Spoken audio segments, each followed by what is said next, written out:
Hi guys. Welcome back to another unpopular K-pop opinion video. This trend will never die lol, so I just want to say that you don't have to get offended by any of this. And if you disagree, the comment section is open for you to say what you think about the opinions. Let's start.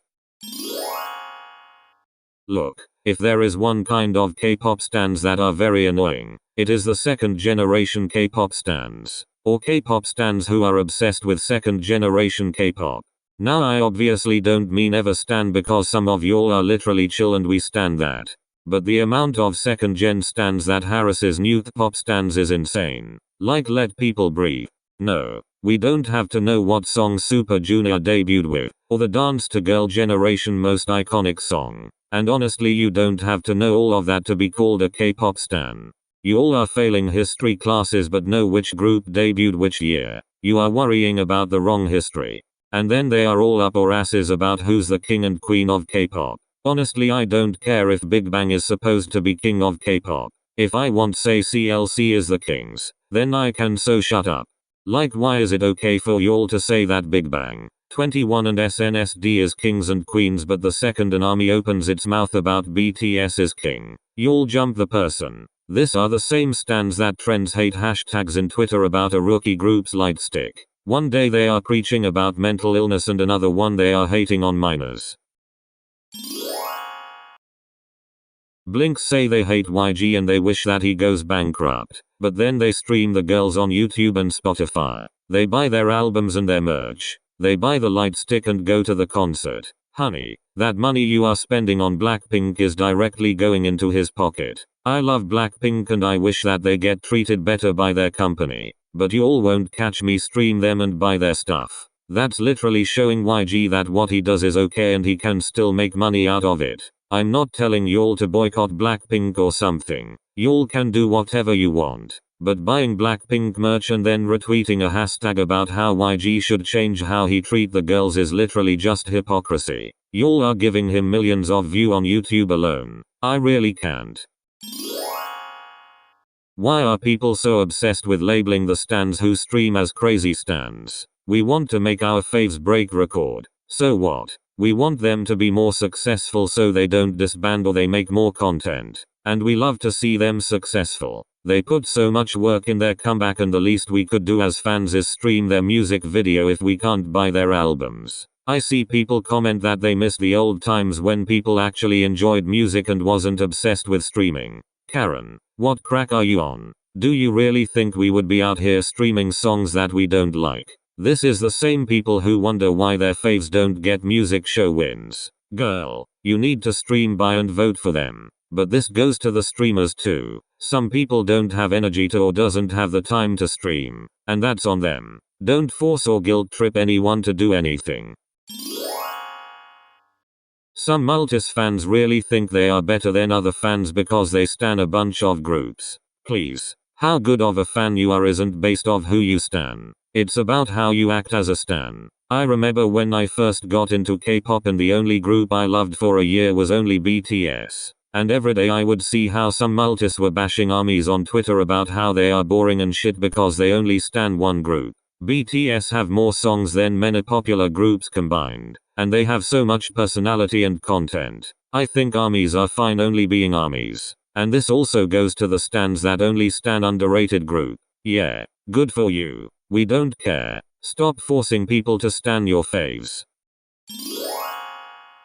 I don't want you all to think of this as hate. And obviously music is subjective, so you may like something that I don't. But some songs are just not good and you can't dismiss it with saying that it's musically interesting. Honey, no. But you can still like the song and we can't say shit about it. Some songs is just noise and random lyrics, not musically interesting. Imagine training for years in a company and in the end your position is being the one that fits the beauty standards the most. That's literally dismissing all your hard work and only acknowledging your face that you were born with. Idols are debuting in hope of being an artist, not the most beautiful face. And at the same time it's also dissing the other members. They are beautiful too but won't get to shine and get praised because people have to think that the visual is the most beautiful. People have eyes. Let them decide for themselves who they think is the most beautiful. Like we didn't ask who the most beautiful member is.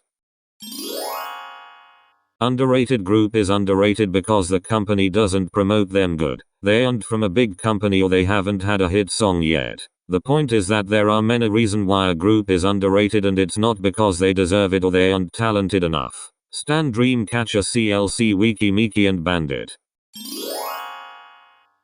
You all always make it a bad thing when some fandoms doesn't have many multis in it, like the BTS fanbase. But in a business standpoint, it's actually better for BTS. That probably why they have very big achievements that many group who also have a big fandoms doesn't have. Like many music show wins and awards where the fans vote. Same thing with TXT.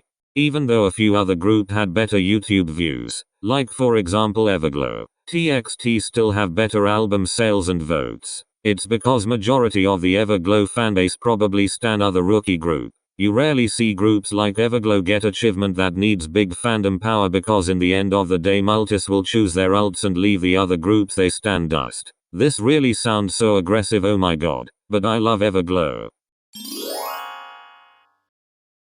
Many idols are very shy and probably introverts so they don't show all of their personality on cam, and many companies want their girl idols to be the innocent and shy type as their image, and that's probably why. I think some people mean that some idols don't have charisma and charm, but not having personality. I'm sorry, what? I've seen people especially put Shuhu in this category. She's just shy and maybe not comfortable enough. I personally don't like to take place in a room and keep me to myself. But when I'm with my friends or really comfortable, I'm totally a different person. But you can still think that some idols are boring or doesn't have charisma, but that doesn't mean that they don't have a personality.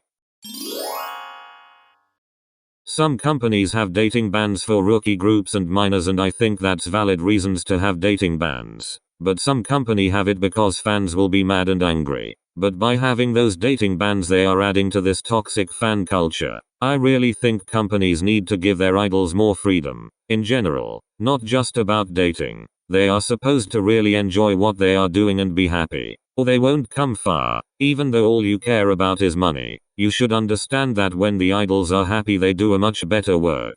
And better work leads to more fame. And in the end both of you wins on it. I've seen a bunch of unpopular opinion videos where all the opinions were literally just the first hate comment after the other. I saw one where the person literally said that Mark from NCT is really overrated and that he isn't talented and doesn't deserve his spot on Super M. Girl, that ain't it. I count this as an unpopular opinion because I've seen many hate opinions. Before you all jump on me, let me speak. Solo stans that are hating on the other members is absolutely not okay. But if you only like one member in a group, go ahead and only stan that person. Like you can't force yourself to like every single member of a group. This comes from an army who has to deal with Maknae solo stans.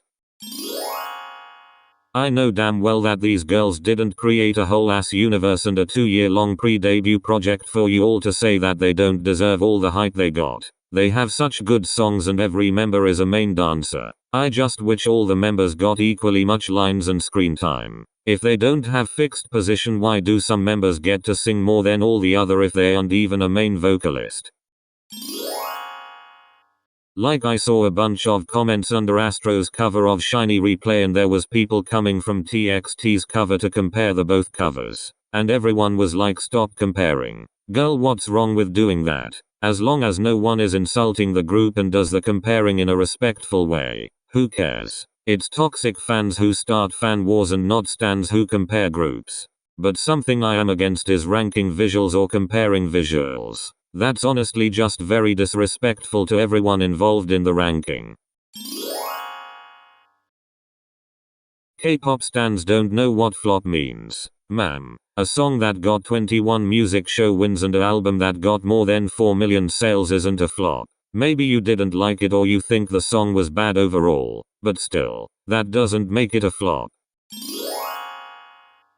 I love Fancy but the song wasn't anything compared to Feel Special. Like, can we talk about how Feel Special was literally more superior in every way? Just the lyrics and the concept is so unique and beautiful. I wish more K-pop group, especially the big ones, would do more concept with meaning and beautiful messages. I loved all the glitter and gold. The whole concept felt very expensive. Thank you for watching my video. If you have your own opinions or opinions about mine, feel free to comment them down below.